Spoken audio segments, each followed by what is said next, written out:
Our next guests are Senator Bruce Tarr and Ringo Tarr. Heather, do you know why they're here today? I do know why they're here, and I really want to talk to Ringo. I usually talk to Bruce, but I really want to talk to Ringo. No, Bruce is the regular. Okay, let's say hi to Senator Bruce and Ringo Tarr. How are you, gentlemen? Good. How are you? Thanks Good for to being see with you. us today. Yeah, great seeing you. So I want to let you know how special this is because some people think seeing Ringo is a lot like seeing a unicorn, but he does really exist. Yeah, he does. And so it's great that we got him to join us today. Only one other person has been on Cape Ann today more than me and Heather, and that's you, Bruce. Bruce is with us every week with Heather. Well, not every week. We pretty would much. like it to be every week, Pretty but regularly, it's some, but- pretty regularly. And I'm very grateful for that opportunity. You know, 1623 does an amazing job of connecting our community and providing information about things that are important to people in a way that allows us to go in depth. More than sometimes we can otherwise do. So I really appreciate that opportunity. Yeah, he gets a little weedy, which is kind of good. I mean, love to that. get this level of what's going on Beacon Hill is pretty interesting. Yeah, it is. Yeah. Well, first things first, speaking about community connections, right? I mean, the Kent Circle tree lighting, it's a signature event for the area. So, and Ringo, you're obviously a huge part of that. Yes. Can you sort of talk us through the process of how this is going? Of course, on the tree lighting, is this Sunday? Sunday, yeah. Right. Once the parade ends, after it leaves the State Fish Bail and at Kent Circle, kind of wait for it to get dark enough. Sometimes the parade ends a little bit early, but wait for it to get dark enough, and then we start the program. Lasts about 15, 20 minutes. It's a short program. We have some entertainment. We have guaranteed snow every year. That's true. And it's just a fun time. Hot chocolate, popcorn. It's a good time for the kids. Yeah. How long has this been going on now? This is, I meant to look, but it's either, I think it's the 28th or 29th year we've done it. Really? It started out as just a neighborhood thing. We had some kids from West Parish sang the first year, and the next year we landed some bell ringers that came out of Nashua, New Hampshire. They came down and performed for nothing, and it's just grown since then. Huh. Well, but you are responsible for the Christmas tree, right? Yes. And how long have you been finding that Christmas tree, and how does that whole process work? Well, it started out, we were getting a local tree, and then the third year we couldn't find one, and P.G. Comeau, the mayor of Shelburne, Nova Scotia, happened to be in town, and my brother and I, we approached him about donating a tree every year, and he said he was glad to do it. And it's happened every year since then. So do you drive up to Shelburne, Nova Scotia to get the tree? Yes, it started out the first couple of years. The first year, Frank Elliott hired a trucker to bring it to us. And then the second year, there happened to be a freighter in Shelburne that was coming to Gloucester that was leaving the same time we needed the tree. And they volunteered, put it on the deck of their boat and brought it down to Maricold, and we brought it over. The third year, we had no one to get the tree for us, so I borrowed a trailer from the Cape Ann Marina. Said, I'll just go get the tree. And that's what's happened since then. Is that a 10-hour drive? It's a 12-hour ride each way, and I take a ferry out of St. John, New Brunswick that lasts for 3 hours, so that's part of the 12 hours. And wow. yes, yeah, it's my vacation, my 4-day vacation every year. And what's Bruce doing while you're so- while you're on the road? What's he doing? I have to add a little color to the story, obviously. So Ringo had this idea right from the very start that Gloucester should have a Christmas tree, and it was a wonderful idea. And the first couple of years, he was able to find a tree, but it wasn't as easy as what he made it sound like. Yeah. Streets had to get shut down, Yeah. cranes had to be brought in, heavy equipment, and the tree would get taken from somebody's house that needed to get rid of a tree, that it was posed some sort of a problem. Year 3, Sunday morning, we're at the farmhouse. Ringo comes and says, we can't find a tree. So, as you know, we have 2 sister cities in Nova Scotia. One is Lunenburg, and the other one is Shelburne. And we had recently been to Shelburne, Nova Scotia, and they had built a new library, which is a really nice building. And I called the mayor and said, why don't we have a conversation? And we did. And I said, we'd be happy to give you books to put in that new library if you would exchange for us a tree. And Mayor Comeau said, regardless of whether you give us the books or not, I want to give you a tree. And that began another tradition where we would get books selected by the library, by Sawyer Free Library. We'd package them up, and Ringo would take them to give them to them until we filled almost an entire Gloucester section of their library. So then we decided we needed to do something different. And so the something different now is that the Essex Agricultural Society, responsible for Topsfield Fair, makes a contribution to the town of Shelburne so that they can buy trees to plant in their downtown and beautify their local area. So it's been just a wonderful tradition. And Chris, a little bit more about that. Again, Ringo's very modest, but it wasn't as easy as necessarily always just getting a trailer. Ringo, being Ringo, built a trailer in the backyard. And oftentimes, if you're near our farm, you will see sparks flying and hammers going, and it's always Ringo up to something. And in this case, he built a custom trailer that is just used to move this Christmas tree. And so, that has been a wonderful tradition as well. We should mention there was a time during COVID when going across the border was not possible to be able to get the Christmas tree. So Ringo, being the very resourceful person he is, learned that the Christmas tree that Halifax gives to Boston was actually coming on a ship, a freighter, into Portland, and then was going to be transported by truck. So, of course, we get the call from Ringo, and we reached out to the Canadian consulate, and we worked with some other folks, and the Gloucester tree was next to the Halifax tree for Boston, coming into Portland, and Ringo only had to drive a couple hours that year and go to Portland. That's unbelievable. That's That's some serious amazing. inside baseball there. Yeah. There's a lot to it. Yeah.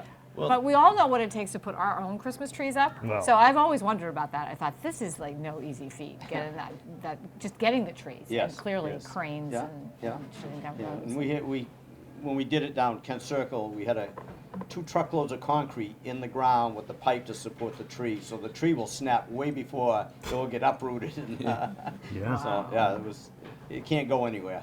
So has it ever fallen over? It snapped a couple times. Oh, really? And actually, last year after Christmas, we had a big windstorm and it I snapped. remember that. Yeah. Yeah. Amazing. But it's awesome how everyone looks forward to it. Like, we love being at the beautiful Beauport Hotel too, and I try telling them every time, like, you don't understand how much the community looks forward to when everything's decorated here. Yes. There's like Thanksgiving, everyone's back in town, and then once that passes, oh, the hotel must be decorated. We have to go see that. Yeah. The Christmas tree lighting has become such a big deal around here too. Yes. So how's it make you feel, Ringo, seeing what it's become? I have 20 switches that we put on the stage, and we have children come up, 20 children come up, and they all throw the switch. And that makes my day. The smile on their faces when we throw that switch on, the tree lights, it's just unbelievable. Yeah. Yeah. That's awesome. And we should mention that when Ringo goes to get the tree, he has a team that goes with him. So Joe Novello, who most people know is the president of the St. Peter's Fiesta Committee, Nick Curcuru, who practically lives at Kent Circle while all of this is happening. Cookers are angels. They really are. And Nick DeCosta has been added to the team. So they drive all the way, they get the tree, and we should also say thank you to the town of Shelburne, because their recreational department, their Parks and Rec department, actually prepare the tree and cut it down.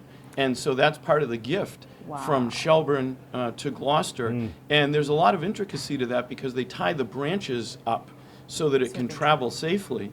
And they do a great job. And then when the tree gets here, then another team takes over. Ringo has a band of dedicated volunteers. He's enlisted everyone in our family, but that even wasn't enough. So he's reached beyond that, and there's a whole team of people that put a lot into decorating the tree and getting the stage ready and Getting decorating the all the lights other on, trees. right? Yeah. That's Absolutely. got to be Well, a huge choreographed event. I purchased a man lift many years ago to go up and do the decoration. I used to borrow a truck, and we used a ladder. This year here, Nick Kory, who helps out, he bought a 30-foot long pole that extends out, and we did him a lot from the ground, which I think it made the paper, the picture of it. But it was very interesting. But he pulled it off. It worked good.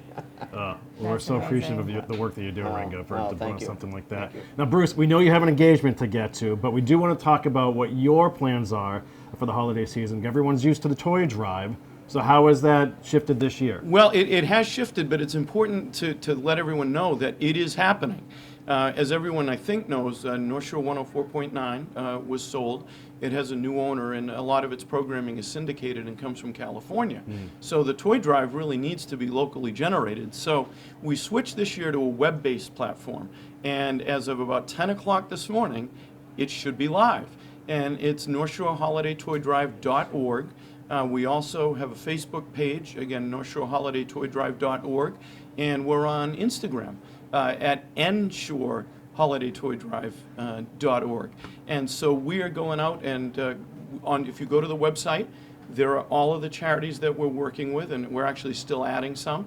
And you can click on their website if they have one and make a contribution that way. Or you can send them, if they don't have a website, there are addresses where you can mail a contribution. But importantly, we want to keep the spirit of the toy drive alive. So if someone wants to give us $1,000 or more, we are going to interview them, and we'll put that on the website. We've always had local performers, local school groups. If they want to send us a performance, we'll put that on the website. So the toy, again, it's just starting, but we want to make sure that it's an exciting place to be, and we populate it with all of the usual things that make the toy drive great. And the best thing that makes the toy drive great is the generosity of people on the North Shore. You know, the toy drive historically has stretched all the way from Lynn to Newburyport, and this year it's going all the way to Salisbury. And people are just incredibly, incredibly generous, and it is so heartwarming to see the power of their giving and the difference that it makes in the lives of kids and families. So we're excited that it's still happening. And again, I want to encourage folks to go to NorthShoreHolidayToyDrive.org and check it out, and check it out frequently, because we're going to be updating it quite a bit. Yeah, we'll have the links there for sure.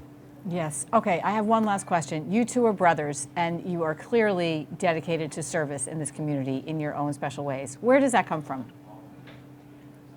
Pretty much our family always did a lot for the city. Going back, family owned a car dealership, and they had a record business, and a lot of record tows got done for nothing because people didn't have the money. You know, the city needed something right away. Blizzard of '69, we towed a fuel truck down through Washington Street, down to the gas station, so the trucks could get, everyone could get fuel during the blizzard. Yeah, it was always community oriented. Yeah. So Tally's was a hub of activity, and there was always something happening. Yeah. And, you know, like most small businesses, if not all of them on Cape Ann, there was always a community service element to it, whether it be helping someone get their first job and helping them to learn what it's like to have that first job, or whether it be charitable donations or helping somebody out with something. You'd be amazed how many uses you can find for a tow truck that can help people out in a Pull jam. a Christmas tree, maybe, too? Yeah. Yeah, we've done that. Yeah. So there's just, you know, so many different things. And of course, our father worked at the Gloucester DPW for 37 years. And so in his own right, he provided that kind of public service. So it was just ingrained in us always to be able to do things for the community and want to give back for all the things that the community has given to us.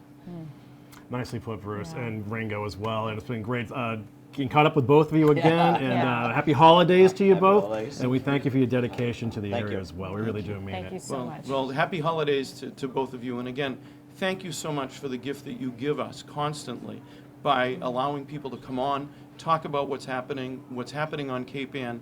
It is priceless, and we all deeply appreciate it. So thank you so very much for that. No, thank you you. very Thank you. much. Yeah, we feel your support. We Yeah. really do. So. And good luck on Sunday Oh, with that thank tree. you. Yeah, we'll Thank see you. you Hopefully Sunday there's no night. wind. Hopefully the weather's cooperating. Yeah, exactly. I know. Okay. Thank you so much. All right. Interested in a sponsorship? Email sponsor@1623studios.org to learn more.